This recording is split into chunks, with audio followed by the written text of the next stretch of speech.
দেশে তৈরি পোশাক পাকিস্তানি বলে বেশি দামে বিক্রি করার অভিযোগ উঠেছে গুলশানের সানভিস বাই তনির বিরুদ্ধে। আলোচিত সানভিস বাই তনি, কারণ ফেসবুক এবং ইউটিউব মিলে তাকে মোটামুটি সবাই চেনে। এক ভোক্তার অভিযোগের পর শুনানি শেষে প্রতিষ্ঠানটির শোরুম সিলগালা করেছে জাতীয় ভোক্তা অধিকার সংরক্ষণ অধিদপ্তর। সোমবার 13 মে গুলশান শুটিং ক্লাব এলাকায় পুলিশ প্লাজা মার্কেটে বিশেষ অভিযান পরিচালনা করে প্রতিষ্ঠানটি বন্ধ করা হয়। ভোক্তা অধিদপ্তরের সহকারী পরিচালক আব্দুল জব্বার মণ্ডল অভিযান পরিচালনা করেন। সামাজিক যোগাযোগ মাধ্যমের আলোচিত মুখ রোবায়াত ফাতেমা তনি। রাজধানীতে কয়েকটি শোরুম আছে তার। অনলাইনেও বিক্রি করেন পোশাক এবং কসমেটিক্স। তবে এবার আলোচনায় আসলেন প্রতারণার অভিযোগে। ভোক্তা অধিকার অধিদপ্তর বলছে, তৈরি পোশাক বিক্রির লাইসেন্স নিয়ে অবৈধভাবে কসমেটিক্স বিক্রি করা হতো এই আউটলেটে। তৈরি পোশাকের মধ্যে রয়েছে গুলিস্তান, মিরপুর, সাভার ও টঙ্গী এলাকার মালামাল। অভিযান পরিচালনার সময় আব্দুল জব্বার মণ্ডল বলেন, ভোক্তা অধিদপ্তরের অভিযোগের সফটওয়্যারে এই প্রতিষ্ঠান নিয়ে বেশ কিছু অভিযোগ এসেছে। এরপর প্রতিষ্ঠানটিকে কারণ দর্শানোর নোটিশও দেওয়া হয়েছিল। তারা দীর্ঘদিন ধরে দেশি পোশাকগুলো বিদেশি বলে চড়া দামে বিক্রি করে আসছিল অনলাইনে এবং এই দোকানে। তিনি বলেন, তারা অনলাইনে পাকিস্তানি ড্রেস বিক্রি করে, কিন্তু ডেলিভারি দেওয়ার সময় দেশি ড্রেস দেয়। শত শত কাস্টমার এভাবে প্রতারিত হচ্ছে। প্রতারণার বিষয়ে অভিযোগ বলে তাদের শুনানির জন্য নোটিশ করা হয়েছে।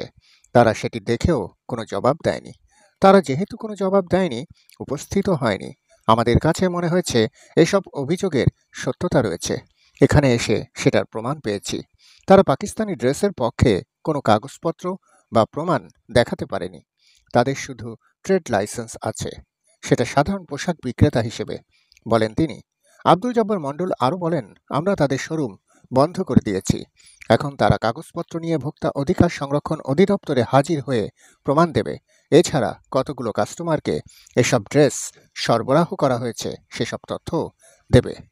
দেশে এভাবেই প্রতারণা ছড়িয়ে ছিটিয়ে রয়েছে।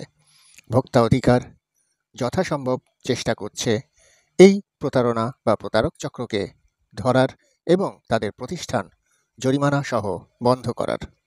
আমাদেরকেও ভোক্তা অধিকারের পাশে দাঁড়ানো উচিত।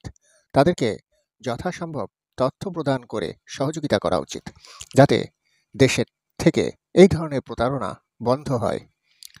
সামনাসামনি সবই ভালো দেখায়, কিন্তু ভেতরে কি আছে এটা না ঢুকলে বোঝা যায় না।